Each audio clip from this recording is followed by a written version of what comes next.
Salam alaikum, chers étudiants, j'espère que vous allez bien. Avec vous, votre tuteur Balghaiti Ayoub. Donc, je vais essayer de vous accompagner, faire de la partie du cours de biologie des organismes animaux. Donc, la méthodologie du travail, comme d'habitude. Donc, je vais travailler avec vous au niveau des polycops. Donc, comme ça, on essaiera de mettre le point sur un ensemble de notions ensemble. Et encore, ça serait une chance pour vous pour bien préparer votre examen. Donc, sans tarder là-dessus, donc comme vous avez déjà vu, le règne animal rassemble deux grands phylums. Voilà. Donc, le phylum des invertébrés, c'est la partie que vous avez déjà vue avec Maria. Et le phylum des chordés. Donc, le phylum hada, il rassemble trois embranchements. L'embranchement des urochordés, céphalochordés et les vertébrés. Donc, ici, on a comme les caractéristiques communes les chordés en général. Donc là, elles sont des métazoaires. Tout simplement, les métazoaires sont des organismes eucaryotes pluricellulaires. Également, elles sont triploblastiques. La triploblastique, par simple définition, ce sont des organismes qui ont l'embryon et ils s'organisent en trois feuilles embryonnaires. Donc, les trois feuilles sont l'ectoderme, bien sûr, l'endoderme et le mésoderme. Ils sont également des célomates ou bien des célomées. Vous pouvez trouver la nomenclature si vous faites une petite recherche ailleurs. Les célomées également. Là, tout simplement, ce sont des organismes qui possèdent un célome. Il a un célome par simple définition, il y a une cavité d'origine mésodermique. Et la cavité, c'est elle, par la suite, qui va donner naissance à un certain nombre de tissus. Voilà. Ils sont également deutérostomiens. Par simple définition, c'est un organisme deutérostomien, c'est un organisme le blastopore va aboutir à la formation de l'anus. Voilà. Ils sont également hypneuriens. Donc, hypneuriens sont des organismes qui possèdent un système nerveux en position dorsale. Donc, j'insiste beaucoup là de la notion de position dorsale. Ils sont également des organismes métamérisés. Voilà, le corps s'organise en métamère, tout simplement. Ou qu'est-ce qu'on a également une symétrie bilatérale. Donc, on a par simple définition symétrie bilatérale. Il y a, si vous voulez, l'existence d'un plan, qui est unique, un seul plan. Et le plan, il divise le corps ou bien l'organisme en deux moitiés identiques. Voilà. Donc, l'organisation générale, toujours des chordés. Donc, il possède une corde. Voilà, de la corde par définition, c'est une tige rigide, bien une baguette et élastique de nature mésoblastique. Là, le plus important, qu'elle est présente à l'état embryonnaire chez tous les chordés. Voilà. Qu'il y a une information également importante là. Elle est remplacée par la colonne vertébrale chez les vertébrés. Donc, chez les vertébrés, d'accord, elle est remplacée par la colonne vertébrale. Donc, on a également un tube nerveux en position dorsale. Voilà, et un tube digestif en position ventrale. On a également une queue post-anale bien développée. Ou également un système circulatoire clos. Ou bien on peut parler d'un appareil circulatoire fermé. Un appareil circulatoire fermé, tout simplement, ou un appareil qui assure l'acheminement du sang le corps vers la périphérie. Ou même l'autre sens, la périphérie vers le corps. Donc, le sang circule dans un cycle bouclé. Voilà. Donc, c'est pour vous montrer la position de la corde et la position du tube digestif. Ou le système nerveux en position dorsale. Voilà. Position dorsale. Le tube digestif en position ventrale.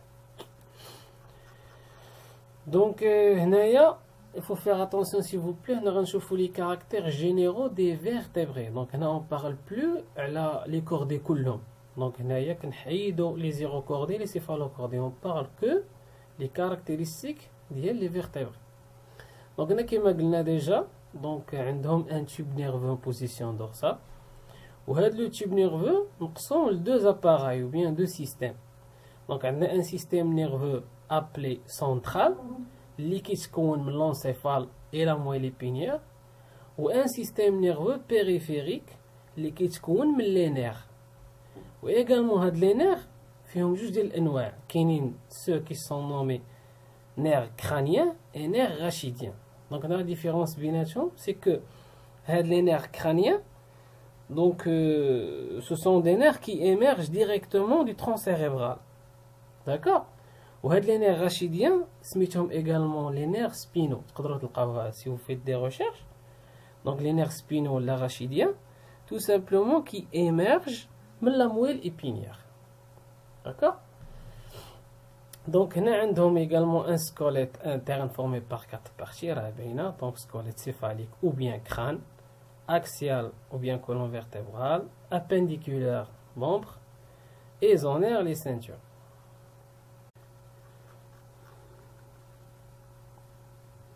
Donc là, ils sont également caractérisés par la présence d'une corde qui disparaît chez l'adulte et remplacée par la colonne vertébrale. Puisqu'on parle des vertébrés ici. On a également un pharynx. Donc par simple définition, un pharynx, si vous voulez, c'est un carrefour, bien l'emplacement dans lequel qui les voies aériennes mais les voies digestives, tout simplement. Donc leur corps est divisé en 3 parties, tête, tronc et queue. On a l'épiderme. Donc c'est un épithélium pluristratifié. Lorsqu'on parle de pluristratifié, c'est-à-dire il est formé par plusieurs couches cellulaires. Donc on a à l'origine des structures tegumentaires. Bien sûr, ça diffère d'une classe à l'autre. Donc ils ont également un appareil circulatoire qui met déjà un système clos. Donc sont contenant des globules rouges et des globules blancs. Les reins, ou bien on peut parler de néphros. Si vous faites une recherche, vous pouvez trouver ce terme. Donc un de deux rôles, donc la filtration et l'excrétion. Également la présence du foie, donc le foie, donc est le lieu de biotransformation ou bien de métabolisme important. Donc il a comme rôle la transformation, stockage et détoxification ou bien détoxication. C'est la même chose. Des substances nutritives acheminées par le sang. Donc des bronchies, les poumons, donc ça dépend de la classe. Donc ils ont comme fonction assurer la respiration et la reproduction, bien sûr. La sexuelle, vous connaissez ce que ça veut dire. Gonochorisme, lorsqu'on parle de la formation des gonades, bien sûr avec deux sexes qui sont séparés, sexe mâle et sexe femelle. Donc on arrive à ce schéma. Donc comme vous savez, le cours c'est un cours de classification, bien sûr. Donc il faut faire attention à la nomenclature. Il faut faire attention également aux différentes composants. Donc la classification des vertébrés. Donc vertébrés, c'est un embranchement, bien sûr. Un embranchement, donc il y a des sous-embranchements. On a fait attention. Gnatostome et agnate. Donc le schéma, vous êtes censé le maîtriser. Également, le sous-embranchement des gnatostomes rassemble deux superclasses, les homodèles tétrapodes et les poissons. Et également, ces superclasses rassemblent des classes. Donc, le plus important pour le moment, c'est de maîtriser les noms. Lorsqu'on parle de vertébrés, c'est un embranchement. Gnatostome, sous-embranchement. Tétrapode, c'est une superclasse. Amphibiens, reptiles, oiseaux et mammifères, ce sont des classes. Donc, essayez de maîtriser pour le moment ce qu'on a vu et on verra la suite dans une séance prochaine.